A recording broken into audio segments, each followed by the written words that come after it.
still kind of warm outside. It's not too hot, alhamdulillah, with the shade.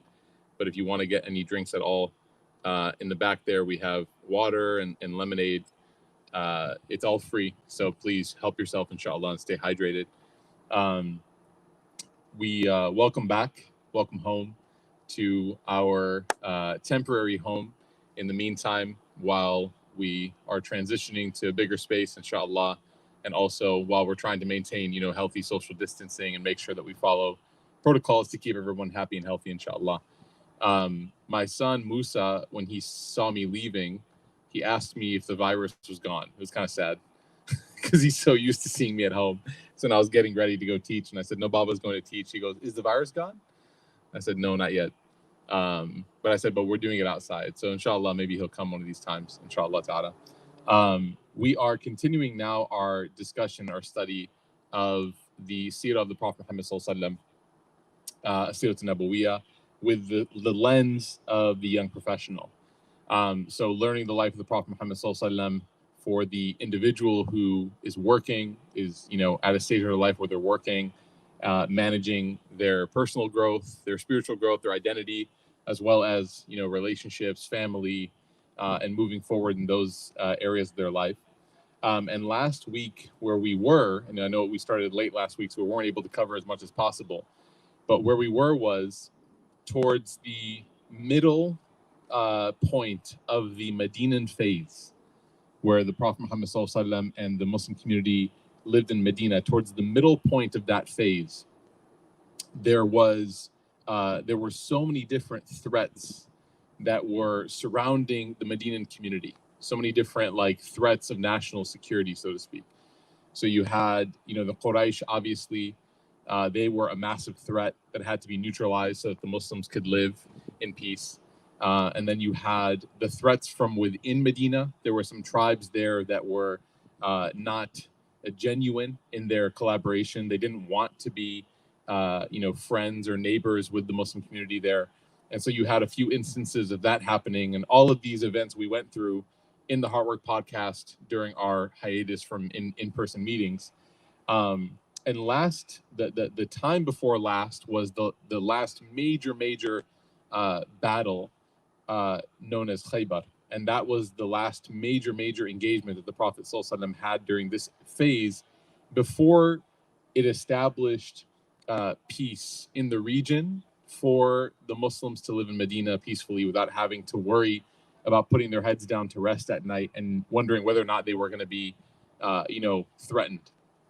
And besides that, there weren't really many other, threats to their security, but there were a couple smaller groups of Bedouins, people who just lived kind of nomadically in the desert, who would occasionally, threaten the Medinan community. And there's a really interesting point about this story in particular that I'm going to tell you. So the Prophet Muhammad sallallahu alaihi wasallam obviously lives in Medina, and Medina, even though now we know of Medina as being one of the two major cities, one of the three major cities of Islamic history. If anyone here has been to Medina, it's Muslim central, right? Not the podcast, but it's Muslim central. There's Masjid Nabawi. It's a place that you go after Umrah. It's one of those really special vibes, as people say. But Medina during the time of the Prophet Muhammad sallallahu alaihi wasallam was actually very pluralist. It was a society that had many different representations. There were, as we mentioned, Jewish families there. There were even Christian families who lived there and tribes. There were some who were not part of any Abrahamic faith tradition. And they all lived there peacefully. There was no actual issue.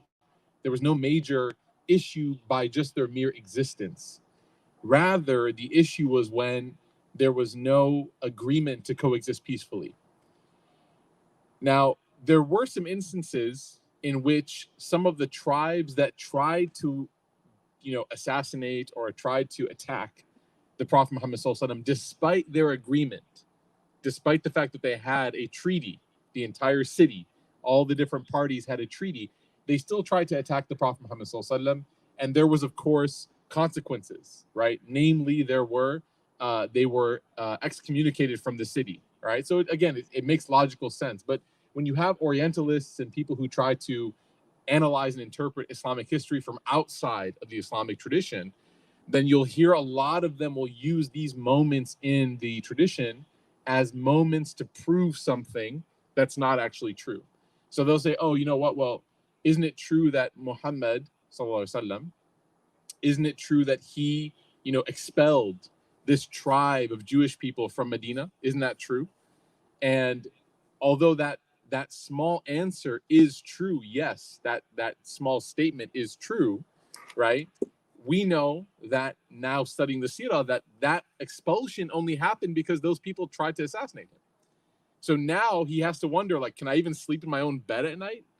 Like, can I even live here anymore? These people are literally plotting to come and kill me in the middle of my sleep when we're supposed to be neighbors. We're supposed to be friendly people. So as the leader of Medina, he's like, I have to protect the interest of everybody here. These people have proven to be treacherous, so they're going to have to leave, right? Which expulsion after an assassination attempt is not even really that bad of a consequence. But nevertheless, there tends to be rumbles and rumors about whether or not the Prophet Muhammad sallallahu alaihi wasallam, had these kinds of bigoted, billah, of course he didn't, but bigoted types of attitudes. So this story is very interesting, and that is that after Khaybar, after this last major shoring up of security for Medina, like I said, there were some Bedouin tribes, some nomadic tribes that were fighting and that were, kind of having small skirmishes here and there. There was a small group of farmers and shepherds on the outside of Medina. There was a small group, and they actually were, religiously, they were Jewish. Now, they were being attacked. And the Prophet Muhammad sallallahu alaihi wasallam, he gets word of this, and what does he do? Okay, now, if you go back in the entire thing that we just talked about, the Prophet sallallahu alaihi wasallam there were only attempted assassinations on his life by two tribes that were Jewish in their ethnic and religious heritage. Okay? So if somebody wants to argue that the Prophet ﷺ was an anti-Semite, for example, right, this is typically the argument they go to. But this story actually provides a very interesting twist in that argument, because these shepherds were Jewish, and the Prophet Muhammad ﷺ took it upon himself to send out 30, 40, even some narrations say up to 50 companions to go out there with their arms, like armed militarily, to go and defend these shepherds who didn't have any training in self-defense.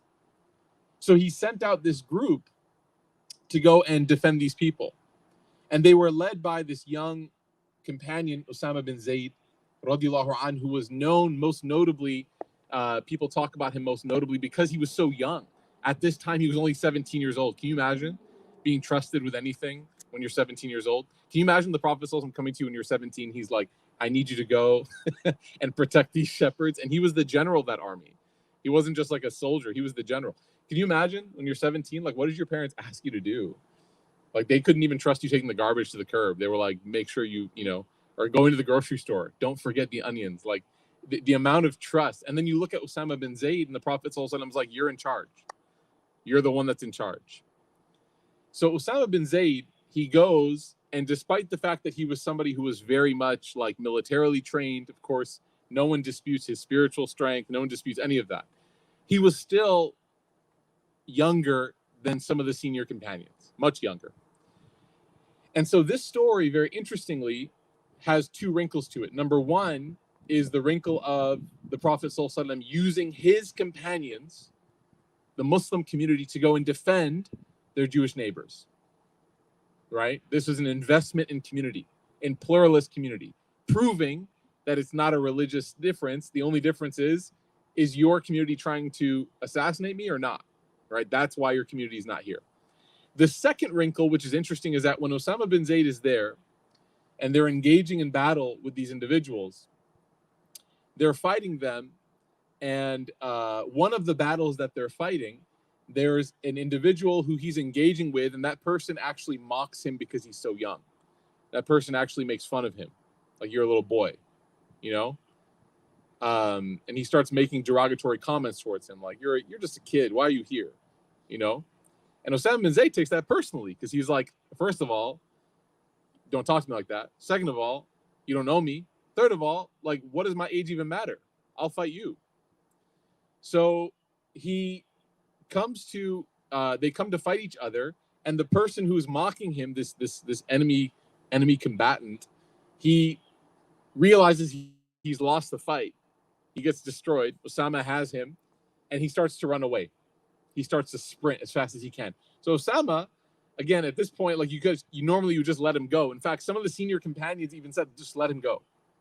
Like, he's running from the battle. Just let him go. Don't chase him. But Osama, because he's 17, he's younger, and mocking somebody, it can offend them deeply. Anybody, but especially when you're younger, these things tend to make a lot more. They hurt a lot more. As you get older, they still bother you, but not as much. Right? When you're young and somebody says something, you're like, I must defend my family's lineage. Right? When you're older, you like, just go to sleep. Who cares? You know? Like, I'm 32 now. I don't care what anyone thinks about me. When I was 15, I cared about like what, the person that Kroger thought of me. Now I'm like, I'm 32. I'm like, yeah, what do you want? And so Osama's very invested in this moment because this person mocked him. So he chases him, finally catches him. He wrestles him to the ground, and he holds his sword over him. And that person looks up at him and he says, Ashhadu an la ilaha illallah wa ashhadu anna Muhammadan abduhu wa rasuluh. He utters the statement of faith. He says the shahada. Now, what would you guys think if this happened? Be honest. What would you think? That you're fighting this person, okay? You're engaged in combat with this person, and then finally they run away. You catch them, and then they quickly, as fast as they can, they utter the statement of shahada. What do you think he's trying to do? What does everybody think he's trying to do? Everyone's like, go to heaven, but also just like trying to save myself, because if I'm a Muslim, what can't you do to me anymore? You can't kill me anymore, right? If I'm Muslim, now my whole life has reset. Everything I've done up until this point is what? Forgiven. So that battle I just fought you in like 30 seconds ago, yeah, I'm Muslim now. Assalamu alaikum. Where's the samosas? So he thought, right? He was saying the statement. Now, Osama had the reaction that probably many of us would have if we were reading the story or if we were hearing the story, which is what? Don't try to pull a slick one on me, man. Right? Don't try to pull that on me, okay? Like, you think you can just fight, and then when you're about to leave, now you can just say, no, that's not how this works. So he actually continues, and he actually kills the guy. He moves forward and he kills him. When some of the companions heard about what happened, the senior companions, they were shocked. And they were, again, very upset. Very upset. Osama initially thought that he was like doing something good. Like, look, I caught that guy. And he didn't mean it. And when he tried to, be slick, no, not by me. You can't catch me. Like when you're young, you think you're so smart. It's actually what the word sophomore means. You know what sophomore means? I think it's Greek, right? It means wise fool. Sophomore means wise fool, because when you're sophomore in anything, you've only completed what? 1 year of something. And if you've completed 1 year of something and you think you're an expert, you're foolish. But you think you're wise because you've done 1 year. But actually, you have a lot longer before you actually truly understand something. So I'm not calling, obviously, no, of course not, Osama bin Zaid foolish. That's not the kind of language we use with companions. But he made a decision that he ended up regretting. And the companions ended up telling him that this was not the right way. He goes back to the Prophet Muhammad sallallahu alaihi wasallam, and the Prophet sallallahu alaihi wasallam doesn't know. So the Prophet sallallahu alaihi wasallam does not know what happened. But he heard that the battle was an overwhelming success. It was a victory. They had protected their neighbors. They had protected the shepherd and the farmer. So he asked Osama, because again, he's the general. They asked him, they said, how was it? Osama said it was good. And he said, I wanted to tell you about this one moment that I had, though. And he told him. He told the Prophet Muhammad sallallahu alaihi wasallam, this is what happened. And this is one of those very few times, like you can count it on one, maybe two hands, where the Prophet Muhammad sallallahu alaihi wasallam got upset. Very few, like read the entire seerah. Do it again. Read it 10 times. And I want you guys to take a piece of paper and just write down the amount of times where he became very upset. And you'll find that in the 23 years of Nubuwwah, the 23 years of messengership that he had, him becoming upset is like a phrase that you would rarely hear. And people would do all kinds of things. People would do all kinds of crazy stuff that would make anybody upset normally. But the Prophet ﷺ didn't get upset by the same things that we get upset by. He didn't get upset when people would grab his shirt and demand money from him. He didn't get upset when people would, as he was distributing some of the spoils of war after a battle, someone came up to him and said, "Fear God, Muhammad. Fear God. Be just. Don't pick favorites here." Could you imagine? Could you imagine? After everything you've done for somebody, they come up to you and they say, "I'm watching you." Could you imagine? You organize this entire endeavor, you take care of it, you plan it, you fund it, and now you're executing it, right? Imagine you plan someone's birthday party, right? And you do everything, you pay for the food, you invite everybody, it's a surprise party. That person comes and they're like, "I'm watching you. Don't pull a fast one here." You're like, "What?" They're like, "Don't take an extra bite. Don't take 2 cupcakes. You be fair." Like, and that's a birthday party. Imagine something way more serious, like distributing the wealth of the state to the citizens, and somebody has the audacity to come up to the messenger of God and say, "Be fair." Oh my goodness. My goodness. Now you know why there's stories of Umar bin Khattab grabbing his sword, being like, "I'll take care of him." Now you know, because it's just so ridiculous sometimes how we can be as human beings. We all have those moments, right? So he would never get upset by those things. Those things didn't bother him. He would just let it roll off him like water. He's like, okay. Someone comes to the masjid, starts peeing in the masjid. He's like, "It is what it is. Bedouins, what are you going to do?" Tell some companions to clean it up. Someone makes a mistake during prayer. You know, one time somebody made a mistake during prayer, and they talked out loud during the salah while they were praying. And the companions next to that person, they started to clap their hands. You know, like when someone's making a mistake, you can say, "Subhanallah," you can kind of like make a noise with your hand just to direct that person's attention. You're not giving the imam applause. You're not like, "Great job." All right? Short. MashaAllah. You're not giving applause, okay? So this person was doing that because this person, basically during prayer, somebody sneezed. And this person was a brand new, accepted Islam, very fresh, like just accepted. And he said, "Yarhamakallah." That was the only thing he knew about Islam. Was that when someone sneezes, you say, "Yarhamakumullah." That was the only thing he knew. That was what he just learned it. So now they're like, "Allah Akbar, Allah Akbar." They're starting to pray. Someone sneezes in prayer. He's like, "Yarhamakumullah." In like dhuhr, you know, like in a quiet prayer. So everyone's like, "Dude, be quiet." And he's like, "What?" So then he looks at them and he says in prayer, he goes, "What's wrong with you guys?" He says it out loud. I want you to imagine next time you go and pray. Don't do it during prayer. You're going to start laughing. But picture the quiet line in somebody doing this. You know, the Prophet ﷺ, after prayer, you know what he did? He turned around. He said, "Assalamu alaikum, assalamu alaikum." He finished his prayer. He turned around. And do you guys think there was any doubt about who did that? Do you think there's any doubt, like, which one of the companions didn't know that you can't talk during prayer? Is it the brand new guy? But he still asks a question. He says, "Which one of you was the one who was speaking during prayer?" All the companions were like, "That one." So then he told him, "Thank you for your enthusiasm. Like, you just learned that and you're excited to use it.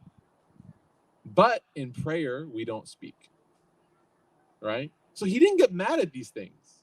It's interesting. His kids are his grandkids, radiallahu anhuma, Al-Hasan and Hussein, jumping on him during prayer. Didn't get mad. Amazing. His emotional constitution was rock solid. Didn't get upset by these things. What did he get upset by? He got upset when people transgressed the rights of others. He got upset when people wronged other people. He got upset when people oppressed each other. And when Osama bin Zayd told him the story of what happened, he saw this moment as a moment of transgression. And he asked him a very powerful question. And this is like the first lesson that I want us all to take. He said, "Did you look in his heart and see that he wasn't truly Muslim, Osama? Did you look in there?" And this is a rhetorical question. The obvious answer is, "Ya Rasulullah, no, there's no way I can do that." But he's asking him powerfully this rhetorical question. Did you have the ability to open his chest and look inside? Amazing, isn't it? Amazing. And when I hear this narration, when I read this story over and over again, you hear this story sometimes, different, lectures and things like that. SubhanAllah, you look at how quick we are as people, as a society, as a community, as individuals, to place judgment upon somebody. How quick we are. That if somebody doesn't measure to our standard of what we believe is right or virtuous, even if you're right, even if you are right, let's say you're right. Let's say like it's a non-negotiable thing. Prayer 5 times a day. All right? Prayer. Let's say it's a non-negotiable thing. It's not a matter of opinions, right? Because we can differ in opinions all day. Let's say it's like a fact. We believe that Muslims are told to pray 5 times a day. Okay? And let's say somebody doesn't pray 5 times a day, whether it's out of struggle or negligence or lack of concern. How quick somebody is to look at that person and place judgment upon them as if they've peered into their chest, as if they've looked into it. And they're able to say something by what? By the way that this person looks or talks or walks. There's like these videos that like circulate around the internet where it's like, listen to this guy's recitation. He's like a Filipino janitor in Saudi Arabia, and he sounds like Qari Abdul Basit. And everyone's like, wow. And the comments are like, wow, Ajib, look at how he looks. As if like people who are not Arab cannot recite the Quran beautifully. It's like celebrating like your own bigotry, Or you have like, there was one of a Somali brother in a gas station, and he was wearing like his hat kind of tilted to the side a little bit, and he had like a puffy vest. I think it was in Minnesota. And they were like, read the Quran, man. And he read it beautifully. And everyone's like, oh my God. It's like, where is this assumption coming from? Or, Umar bin Khattab, radiallahu anh, Khalid bin Walid, all these people who converted to Islam after making horrible mistakes. Khalid bin Walid was the architect behind the tragic day of Uhud, the day that caused the Prophet ﷺ so much pain that took his uncle from him. And Khalid bin Walid accepted Islam. I wonder sometimes, I really wonder sometimes, if Umar bin Khattab came to us, or if Khalid came to us, or any of these people came to us, and they asked us about inquiring to accept Islam, whether or not we would even take them. I wonder. Like Omar shows up, former alcoholic, womanizer, in his previous life. This is how he described himself. He said, I was sick. I was sick. I had this issue. I used to oppress people. I used to hurt people. I used to abuse Muslims. I used to find Muslims and torture them. And when he shows up to accept Islam, does anyone even challenge his sincerity? Does anyone even say to him, yeah, but what about, he's like, I want to take Shahada. No one's like, yeah, what about all that though? We need you to issue a statement, right? The Shahada is your statement. When somebody wants to come closer to Allah, that is their statement, right? So it's very important when you look at this statement of the Prophet ﷺ to Usama bin Zayd. His words are very powerful. Did you open his chest and see what was inside of it? The answer obviously being no. And if you did not, which he knows he did not, then don't act like you have. Right? Don't act like you have. So this was one of the examples of how the Prophet ﷺ, number one, protected the neighbors of Medina. Number two, how he made sure that every one of his companions lived up to these ethical standards. That just because now you were the dominant community, just because now you were powerful and you had this kind of, community swagger, like everyone's Muslim, and now you don't trample on people's rights. And you don't assume that you know what they actually are or are not. That's not our job. That's the job of Allah subhanahu wa ta'ala. Allah ta'ala tells us in the Quran, it is upon you to deliver the message, and it is upon me to take account. Right? Your job is to simply talk the talk, walk the walk. That's the job of you. Your job is not to grade people. Your job is not to assess people's faith. That's not the job of any individual over another person, right? That's not the job of any individual over another. The next major moment in the seerah, and this is like a really powerful moment. We're going to try to cover two more major moments, inshallah, tonight, is Umratul Qada, which is the Umrah that was promised, the conciliatory Umrah, the compensatory Umrah that was promised when the Muslims were going to try to go to Umrah and they were stopped at Al-Hudaybiyah. So we talked about this maybe 5 or 6 sessions ago. If it's not ringing a bell, go to IGTV or Instagram or go to the podcast on Spotify or wherever you listen to podcasts and listen to Al-Hudaybiyah. That story, the story of Al-Hudaybiyah, is like a very 100% necessary story for every person to know. So many lessons, right? If you've ever had a question in your life about like, why do bad things happen? Why does God stop me from doing this? If I wanted to, why is God not answering my prayer? Why? You have to listen to Al-Hudaybiyah, because all of those deep divine questions about like God's reasoning and God's wisdom and strategy are all answered there. They're all answered in that one, okay? But nevertheless, the result of Al-Hudaybiyah, Hudaybiyah is the name of a place, by the way, and that's where the treaty was written. The result of Al-Hudaybiyah was that the Muslims who had gone, 1,300 Muslims who had gone to make Umrah, they were told that you, for no reason, can't come in this year. Can't come in, which is strange because people from all over Arabia were always allowed to come visit the Kaaba. People were always, there was no limitation. So they said, you can't come this year, you can come next year. So 1 year had passed, and the Prophet ﷺ had gathered those 1,300 people, and he actually made an announcement. He issued an edict, a proclamation. He said, everyone who came with us last year, none of you can stay back. Everyone has to come. So those 1,300 people, you made that journey by foot, right? Riding and walking. This isn't like a nice bus or an airplane. In the desert, you rode and you walked. Every one of y'all has to come back. And no one was against it, but I want you to pinpoint this one lesson here that the Prophet ﷺ is teaching you, which is if you make an intention for the sake of Allah, never back down. If you make an intention for Allah's sake, even if you have to fulfill it a year later, never back down. If your heart settles on something, be principled and make sure you fulfill that intention. Why? Why is it important? And by the way, some of you may have heard this before. Anyone here ever heard, this might be kind of a real technical question, but it's okay. We got time, right? No one has plans after this, hopefully. And you ever heard that if you plan to fast in the morning, not like a Ramadan fast, like just an extra fast. If you plan to fast in the morning and you fast half the day, you can't break it? You guys ever heard that before? Raise your hand if you've heard that before. You can't break an extra credit fast. Like a Nafil fast, you can't break it. You guys ever heard that? And if you break it, you have to remake it? Okay. So some of you may have heard it. Many of you did not. That's okay. It's oftentimes kind of like it's used as kind of like like emotional blackmail. No offense if you're an auntie, right?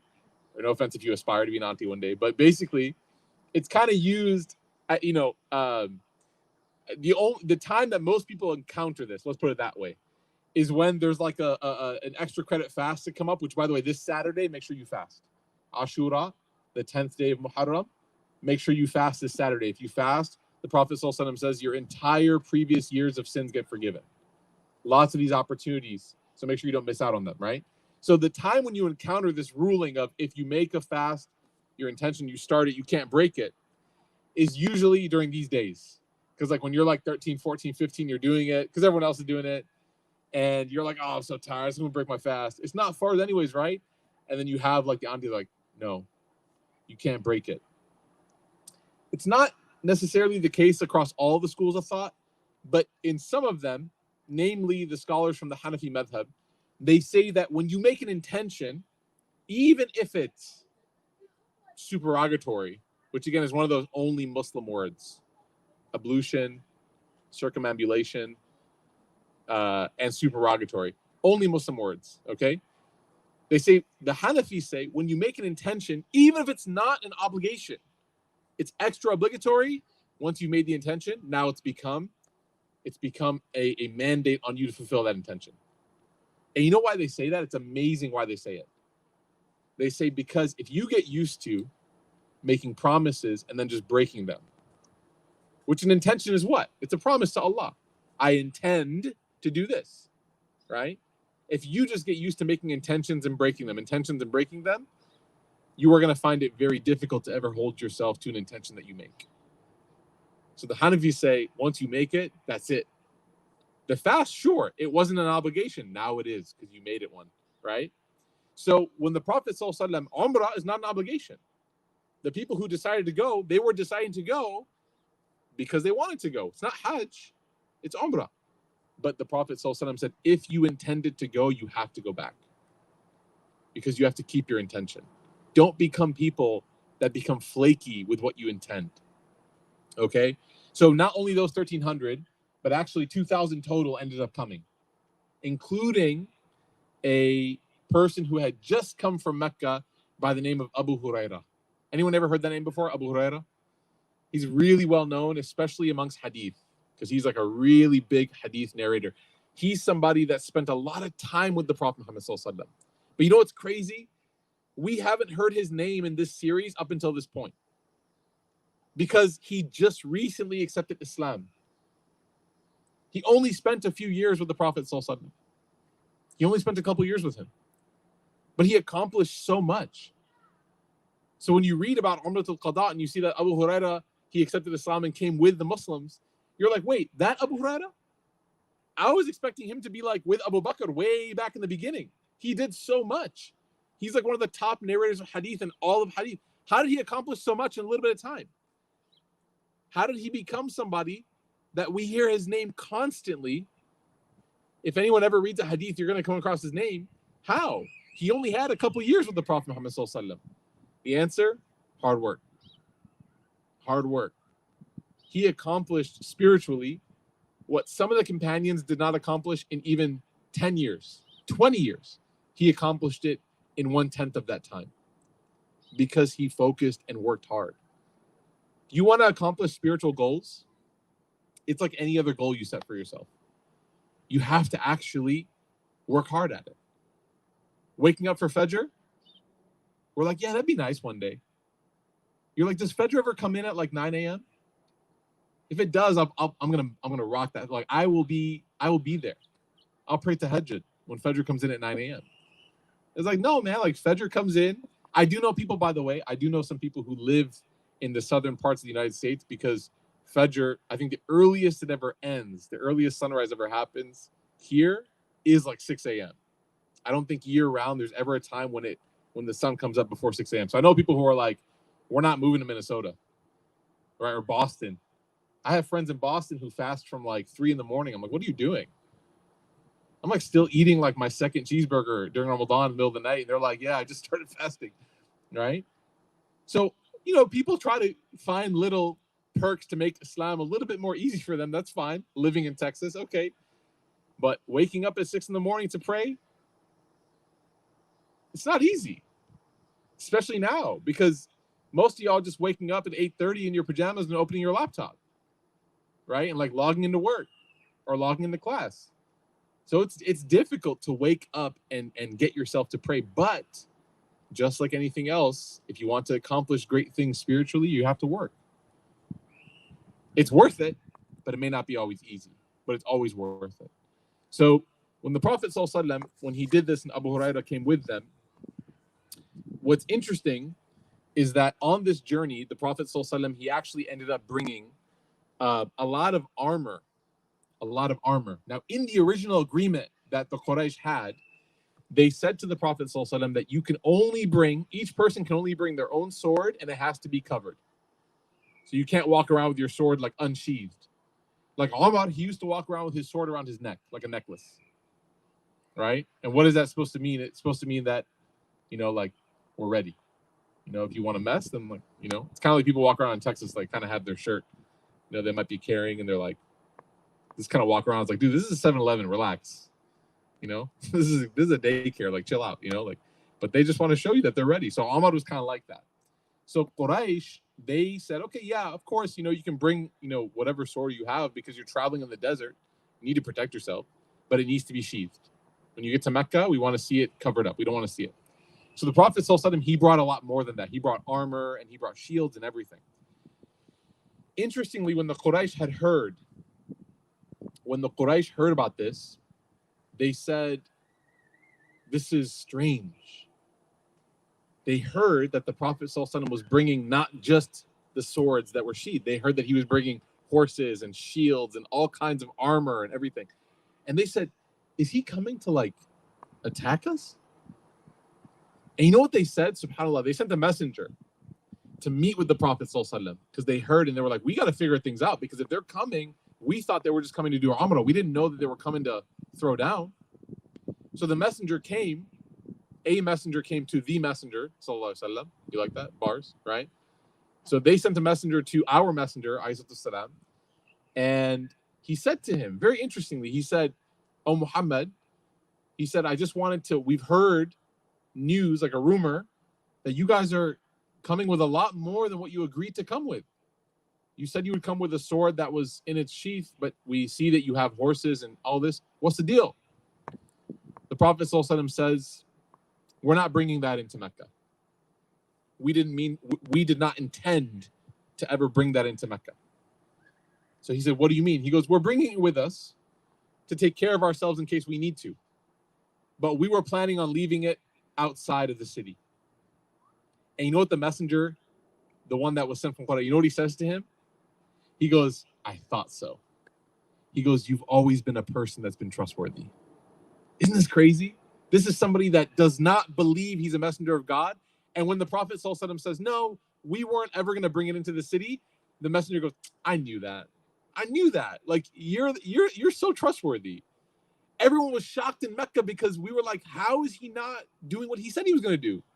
This is mind-blowing to us. He's always been somebody. Reputation. How important is reputation? The Prophet ﷺ didn't even have to finish his sentence. He didn't even have to. If somebody's concerned at your workplace about your punctuality or your productivity or your focus or whatever, right? Things happen. It's weird. Like people, did you, someone's complaining that you're being cold towards them. Like HR calls you in. They're like, do you have some issues, some tension with somebody? You're like, no. And a lot of times in those situations, you actually kind of have to defend yourself. You're like, no. Like, that's not, no. This and that and that. No, I had no ill will toward that person, right? But the people that are able to untangle those situations very quickly are the ones whose reputations precede them. So if you're somebody that everybody on your floor, everybody in your office can vouch for you, everybody, they're like, I know him. He's great. I know her. She's amazing. Right? What's her name? I don't know, but she brings in donuts. Wallahi, guys, if you want to win, just bring donuts. Win what? Anything. If you want to win your classroom over, your office, just bring donuts. It works. Your kids, when Musa's throwing a tantrum, I'm like, I have donuts. He's like, hi, good morning, right? Like, it's a fresh start. It's like 3 p.m., right? They don't even need to know your name. They're just like, oh, yeah, they bring donuts every Friday. They say something about Juma Mubarak. I don't know what that means. I like the eclairs. I don't know what kind of Juma donut that is, right? I like that donut. Your reputation precedes you. Now, if anything happens, it's a crazy world, man. People might say, if anything happens, you're like, no. And without you even having to finish your sentence, they're like, yeah, we know. We know what kind of person you are. You're one of the good ones. You see how important reputation is? I'm not trying to sound like, again, like auntie moment, like auntie rule number 1, you can't break your fast once you started it. Number 2, your reputation precedes you. Lokakenge, right? Like, what are people going to say? As nauseating as that kind of, and it's kind of more done in a kind of a little bit of an emotional blackmail kind of way, but the principle stands, which is you have to be concerned about your reputation to a reasonable degree. You can't make someone think something about you. You can't go inside their heart and fix how they think about it. No. But you also should not ascribe to yourself a nonchalant attitude about how you appear to people. It's not how the Prophet ﷺ handled himself. And look, these are people that tortured him. These are people that harassed him. These are people that made his life miserable for 20 years. And when they came to him asking him about a confusion they had about something, and he said, nah, that wasn't my intention, they said, yeah, we know. They still trusted him, despite the fact that they didn't believe in him. Are there people in your life that even if they don't necessarily agree with you, they still trust you? Even if they don't share the same values you do, they still trust you? That's a really powerful place to be, right? So the Prophet Muhammad ﷺ, he had this reputation of being trustworthy and truthful. And what happened was when the Muslims had set their arms and their weapons aside, like 20 or so kilometers outside of the city, they had left them there almost like in a depository with 200 of the companions, and 1,800 of them continued on to make Umrah. Now, when they went in to make Umrah, when they entered the city, something very interesting happened. This was an agreement. It was not surprising. It wasn't shocking to anybody. All of Quraysh knew that this was happening. But what did they do? When Quraysh saw the Muslims entering the city of Mecca, you know what they did? They left. They left. They went to the mountains. They went to the surrounding areas. Most of them left. Some of them stayed. Some of them, when they saw the Muslims walking in wearing ihram, saying labbaik Allahumma labbaik, praising Allah, happy, elated, joyous that they were able to make an Umrah. Some of them, like Abu Jahl's son, Ikrimah, radiallahu anhu, who becomes Muslim later. Khalid bin Walid, who becomes Muslim later. Amr ibn al-As, who becomes Muslim later. You know what they all said? They're like, thank God none of our elders were alive to see this today. They would be rolling in their graves. They are rolling in their graves. What a shame that these Muslims have come in. Not only that, the Prophet ﷺ, he tells one of his companions, Abdullah bin Rawaha, he tells him, he says, repeat after me, La ilaha illallah, anjaza wa'da wa nasara abda wa hazma al-ahzaba wahda wa azza junda, is one of the other narrations. He says, say this out loud. There is nothing worthy of worship except for Allah. Anjaza wa'da, that he kept his promise. Wa nasara abda, and he aided his servant. Wa hazma al-ahzaba wahda, and he conquered all of the Ahzab, the tribes that came to attack. He conquered them by himself. So he told Abdullah to say this to remind the Muslims and the Quraysh that this, what we're doing right now, we didn't just come and steal. We didn't just come and walk in. You guys made this so difficult for us. And also, it was a miracle. If you look back 10 years prior, 8 years prior, when the Prophet ﷺ left Mecca, how did he leave, y'all? How did the Prophet ﷺ leave Mecca to go to Medina? Did he leave openly with thousands of Muslims? Were they all like, all right, guys, thanks. Mecca was great. New year, new me. Going to Medina. Like, was it like, no. How did they leave? They snuck out. Yeah, I see one person going like this. Right? Yeah, they snuck out. Why? Because they couldn't leave. So if you told somebody, yeah, you know what? Those Muslims who just left and they snuck out and they're in Medina, and that's their new safe haven city. If you told the Meccans that they're going to come back and freely walk around this Kaaba 7 times and make Safa and Marwa 7 times, and they're going to do it without worrying for their lives, people would have laughed. They're like, there's no way they're ever coming back. There's no way they're ever coming back. So the Prophet ﷺ said, repeat this to remind them that they don't control this city. Allah does. So they did this and they made their Umrah. And these people, even though they agreed to it, they fled to the mountains. Why? Because they were sore losers. And this is actually something of a principle that we never ever want to be. Don't ever be a sore loser. I'm not talking about sports. I'm talking about socially. Right? Have you guys ever not wanted to be at a gathering, but you had to go? Anybody? You guys ever had to go to a wedding you didn't want to go to? I like how when I say wedding, everyone's like, oh, yeah. Like, you reminded me, right? You just didn't want to go, right? For whatever reason. Or have you ever had to go and like congratulate somebody that you didn't like? maybe you had an issue with them or something, or you didn't particularly weren't fond of them, right? And maybe like at that moment you were a sore loser, right? Like it was that person's wedding, it was that person's graduation, it was that person. And in that moment, you couldn't just be a good person. I couldn't just be a good person. You know, that person gets a job and I'm like, who would hire you? This guy, huh? Do they know what kind of guy they hired?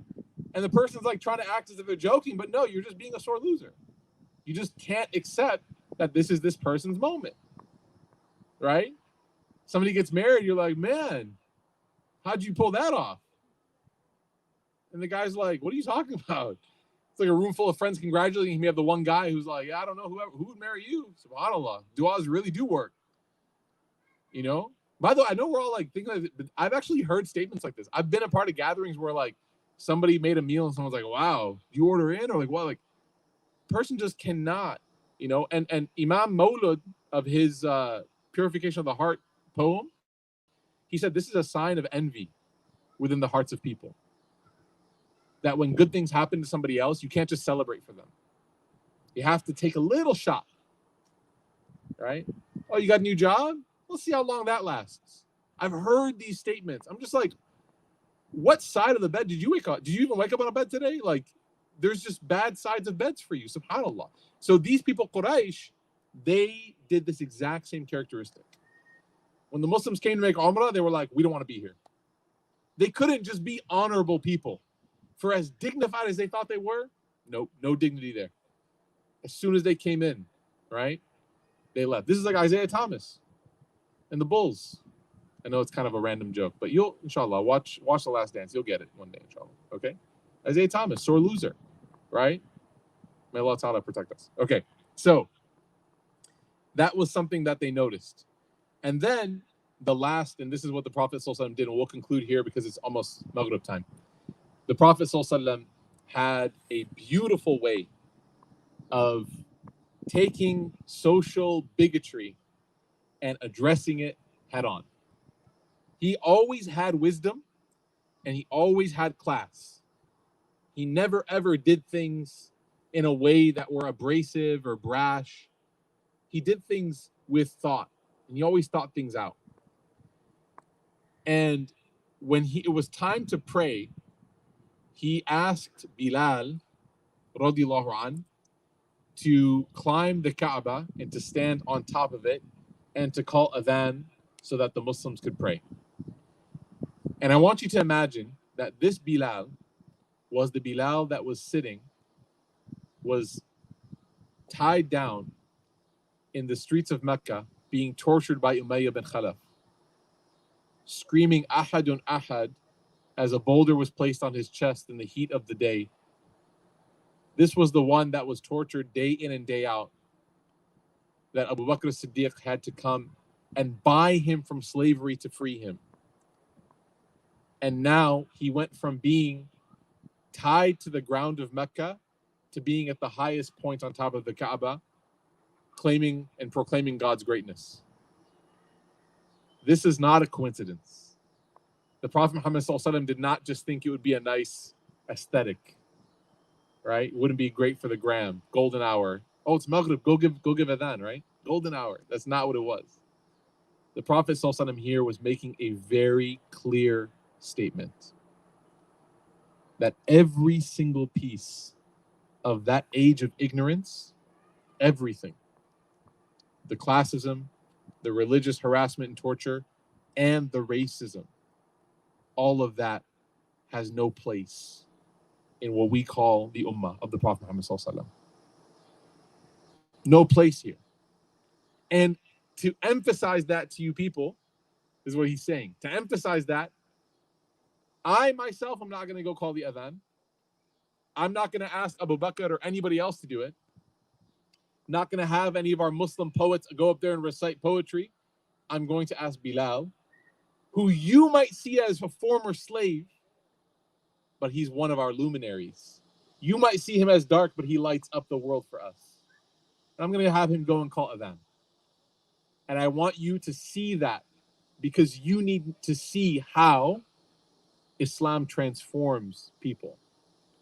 And the Prophet ﷺ, when he did that, There are narrations where Umayyah bin Khalaf's son and Safwan is his name and others, they were like totally, for lack of a better phrase, they were shook. They didn't know how to process it because they were so programmed to think this way about Bilal and others that when they saw the honor that the Messenger of Allah had given them, they didn't know. It's almost like they had come into they'd come into confrontation with their own demons.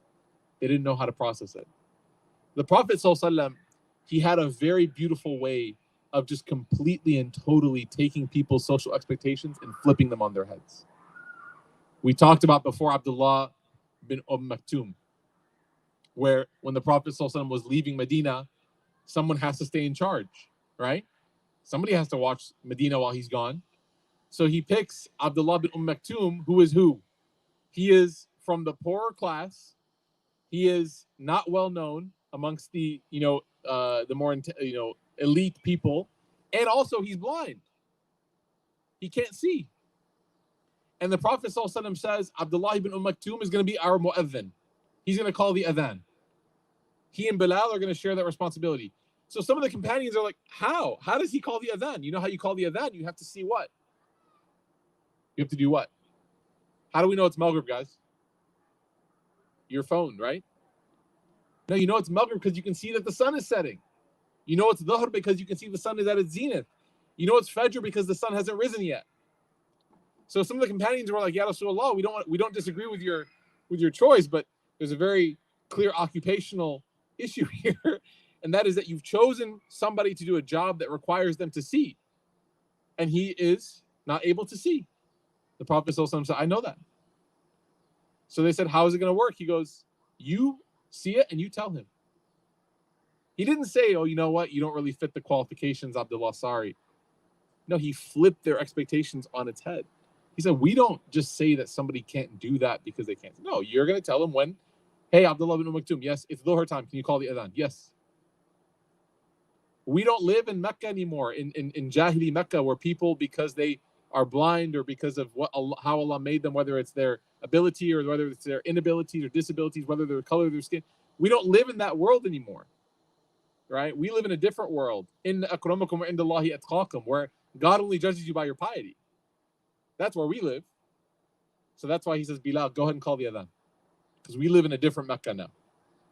And Bilal goes up there and calls the adhan. And he calls people to pray. And it's like a new era now with the Muslims, that they had finally finished their Umrah and they had prayed in Mecca. And they spent 3 days there, living, worshiping, praying, socializing. And I'll finish with this last point before we break for Maghrib ourselves. One of the things that the Quraysh became very concerned about in this time was something very interesting. And I'll share this with you because I think this is something that can immediately apply to us. The Quraysh wanted to protect the Meccans from seeing the Muslims interacting. They didn't want to see how the Muslims were interacting with each other. Why? Because the Muslims were really friendly with one another. And they were like sharing resources and food and being kind, right? We've heard stories about people who like faked eating so that the other people would eat their food, right? Remember those stories? This is the Muslim. This is what makes somebody part and parcel of your faith, are these character traits that the Prophet ﷺ taught us. Think for a moment, just pause, and think for a moment about how much of what is considered supremely good character in the Western construct is something that's like already embedded to you because of your Muslim faith. Things like generosity. Have you guys ever tried to pay for somebody who maybe was not from the Muslim faith? Have you ever tried to pay? Anyone here ever gone to eat lunch with a fellow Muslim? You guys ever had that awkward who's going to pay? Not who's going to pay because you want, but you're like, I'm taking care of it. I'm paying. And then the waiter or waitress gets really weirded out. You guys ever had that before? I know it's been a while since we've gone out, guys, but you guys ever had that before? And then when you go out with someone else, maybe who's not used to that, right? And it's seen as like a hyper generous thing to do. They're like, no, I got money. Don't worry, I'm fine. They're taking it as like sadaqah. They're like, no, I'm good. Like, I have an apartment. They start showing you their deed of their home. They're like, I'm good. You don't have to pay for me. You're like, no, I'm not paying for you because I think you're poor. I'm paying for you because we're friends. I got you. You know, I got you. You got me next time. And it's such a foreign concept to some people, right? But within the some cultures, yes, but within the Islamic community, it is encouraged by the Prophet ﷺ. Tahabu, give gifts. These things are encouraged not only by our cultural traits, not only by our heritage of culture, but what? By our faith. Give people gifts. Take care of people. Make sure that people be hospitable. All of these things are considered. So the Meccans, they were scared. They didn't want the Meccan people, the Meccan leaders did not want their people seeing how the Muslims were just like amazing with each other. Because why? And it started happening. Their hearts started to soften and they're like, man, is this what community feels like? Is this what brotherhood and sisterhood feels like? You know, last week, like we had one of our brothers here take a shahada. You know, he's been coming and listening for a long time, but he took shahada. And one of the things that I asked him, I said, you know, what kind of, he's been coming to Heartwork for a long time. I said, what kind of pushed you through, I guess, right? That the wall there to accept shahada formally. And he said, honestly, just the way that I feel when I'm here.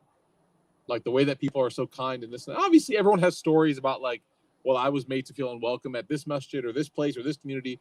That happens. We're human beings, right? But don't ever forget that the good character that you carry oftentimes is the best way to teach people about your faith. The good character, who you are, is the best way to teach people about Allah and His Messenger. It's the best introduction. People are going to ask you, why are you this way? In a world that is so absent of virtue, why are you so different? And your answer is simple. This is what my Prophet taught me. This is what Muhammad Sallallahu Alaihi Wasallam taught me. They say, who's that? You're like, let me teach you. Right? The experience itself speaks for itself. So we ask Allah subhanahu wa ta'ala to grant us tawfiq. We ask Allah subhanahu wa ta'ala to purify our hearts and to give us strong faith. We ask Allah subhanahu wa ta'ala to make us people who represent the Prophet sallallahu alaihi wasallam well with all of our shortcomings and all of our mistakes. We ask Allah subhanahu wa ta'ala to grant us pardoning and forgiveness for our mistakes. And we ask Allah ta'ala to bring us closer to Him.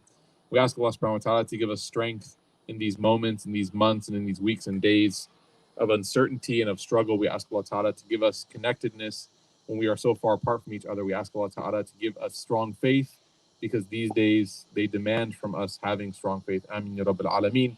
Jazakumullah khairan, everybody. How is everyone's experience generally with the outdoor setup? Thumbs up? We okay? All right. Alhamdulillah. So inshallah, we are planning on having this be like a thing. So Monday nights for sure, and then as time goes on, we'll be increasing with different programs that you guys may remember from our previous space, inshallah. So we will be hopefully doing more things. You'll be seeing it all being put out there on social media and in the Telegram groups, but just let that kind of sink in, inshallah, that this is our new home. It's kind of nice. Obviously, it's always weather permitting, so hopefully it stays dry and cool, and we won't have to deal with a lot of rain and things like that. But yeah, alhamdulillah, I'm very happy. I love all of you so much for the sake of Allah, and it makes me so happy to see us being able to come out, even if it's kind of a strange setup with this thing and, you know, all the precautions, the masks and everybody. I can't see your beautiful smiles, but I know that they're there, or at least I imagine them when I do make my jokes that you guys are laughing. So, but yeah, alhamdulillah. Thank you guys again for being a part of this community and trusting the whole community with your spiritual development. It means a lot, and I hope, inshallah, and pray that we can honor your investment into the community, inshallah. Barakallahu feekum, inshallah. We'll be praying Maghrib. The Qibla is that way. So if you look at that tree, it's like through the tree, that direction. So what we'll be doing is just on your prayer rugs, you can turn them to face that way, and we'll be doing Maghrib. We won't be able to have the speaker because we didn't bring our wireless setup this week, but next week we will. So we're just going to say the takbir out loud, and then we'll have Safi, Brother Safi, our youth director, can pray Maghrib. He'll call it out so that everyone can hear in the back. Jazakumullah khairan. Wassalamu alaikum wa rahmatullahi wa barakatuh.